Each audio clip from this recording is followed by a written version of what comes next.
ओम शांति।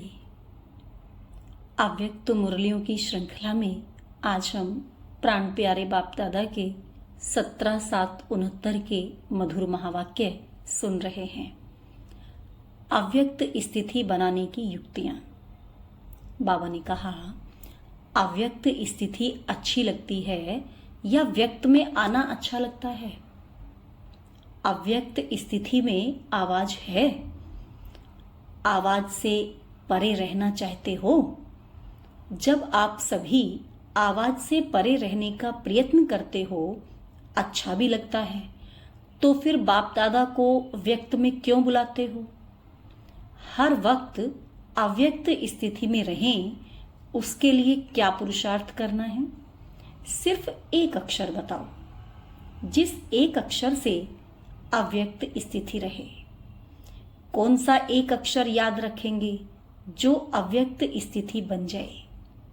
मनसा, वाचा, कर्मणा तीनों ही व्यक्त में होते अव्यक्त रहे, इसके लिए बाबा ने कहा एक अक्षर बताओ। आत्म अभिमानी बनना। आत्म अभिमानी अर्थात अव्यक्त स्थिति। लेकिन उस स्थिति के लिए याद क्या रखें, पुरुषार्थ क्या करें? धीरे धीरे ऐसी स्थिति सभी की हो जाएगी। जो किसके अंदर में जो बात होगी वह पहले से ही आपको मालूम पड़ेगा। इसीलिए प्रैक्टिस करा रहे हैं। जितना जितना अव्यक्त स्थिति में स्थित होंगे, कोई मुख से बोले ना बोले, लेकिन उनके अंदर का भाव पहले से ही जान लेंगे। ऐसा समय आएगा, इसीलिए यह प्रैक्टिस कराते हैं। तो पहली बात पूछ रहे थे कि एक अक्षर कौन सा याद रखें? अपने को मेहमान समझना। अगर मेहमान समझेंगे, फिर जो अंतिम संपूर्ण स्थिति का वर्णन है वह इस मेहमान बनने से होगा। अपने को मेहमान समझेंगे तो फिर व्यक्त में होते हुए भी अव्यक्त में रहेंगे। तो बाबा ने कहा वो एक अक्षर है अपने को मेहमान समझना। मेहमान समझेंगे तो फिर व्यक्त में होते हुए भी अव्यक्त में रहेंगे। मेहमान का किसके साथ भी लगाव नहीं होता है। हम इस शरीर में भी मेहमान हैं, इस पुरानी दुनिया में भी मेहमान हैं। जब शरीर में ही मेहमान हैं तो शरीर से भी क्या लगन रखें? सिर्फ थोड़े समय के लिए यह शरीर काम में लाना है। यहां मेहमान बनेंगे तो फिर वहां क्या बनेंगे? जितना यहां मेहमान बनेंगे उतना ही फिर वहां विश्व का मालिक बनेंगे।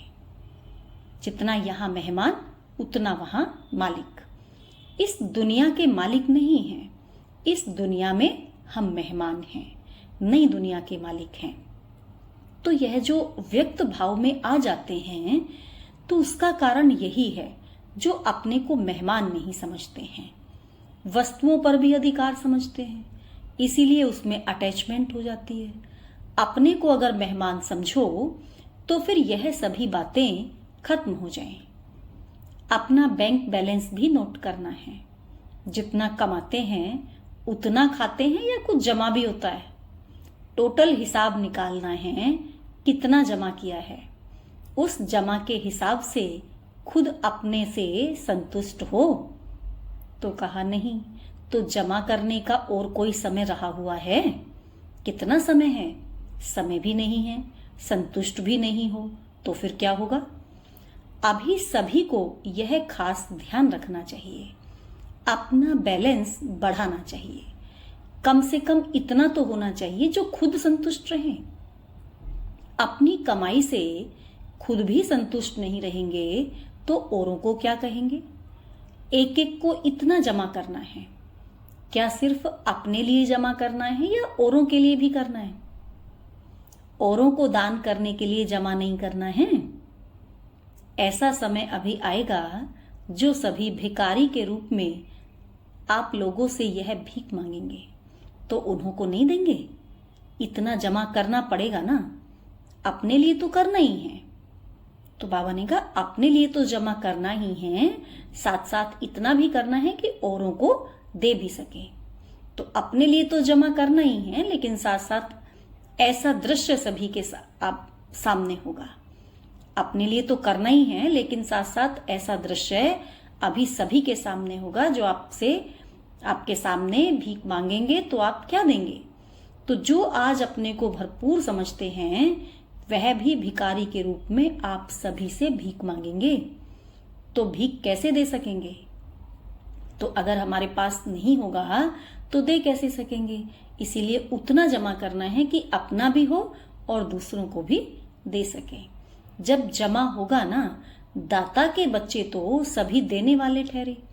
आप सभी के एक सेकंड की दृष्टि के अमूल्य बोल के भी प्यासे रहेंगे। ऐसा अंतिम दृश्य अपने सामने रख पुरुषार्थ करो। ऐसा अंतिम दृश्य अपने सामने रख पुरुषार्थ करो। ऐसा ना हो कि दर पर आई हुई कोई भूखी आत्मा खाली हाथ जाए। साकार में क्या करके दिखाया? कोई भी आत्मा असंतुष्ट होकर ना जाए, भल कैसी भी आत्मा हो, लेकिन संतुष्ट होकर जाए। तो ऐसी बातें सोचनी चाहिए, सिर्फ अपने लिए नहीं। अभी आप रचयिता हो, आपके एक एक रचना के पीछे फिर रचना भी है। आपके एक एक रचना के पीछे फिर रचना भी है। माँ बाप को जब तक बच्चे नहीं होते हैं तो माँ बाप की कमाई अपने प्रति होती है। जब रचना होती है तो फिर रचना का भी पूरा ध्यान रखना पड़ता है। तो अब अपने लिए जो कमाई थी वह तो बहुत समय खाया मनाया, लेकिन अब अपनी रचना का भी ध्यान रखना है। आपने अपनी रचना देखी है? कितनी रचना है, छोटी है व बड़ी है? तो बाप दादा हर एक की रिजल्ट देखते हैं, उस हिसाब से कह देते हैं एक एक सितारे की कितनी रचना है। जितनी यहाँ रचना होगी उतना वहां बड़ा राज्य होगा। यहाँ कितनी रचना रची है? तो अपनी रचना देखी है? भविष्य को जानते हो? रचयिता तो सभी हैं, लेकिन बड़ी रचना की है या छोटी रचना की है? तो कहा आज तो बड़ी की है। तो बाबा ने कहा बड़ी रचना के साथ फिर जिम्मेवारियां भी बड़ी हैं। अच्छा, ओम शांति।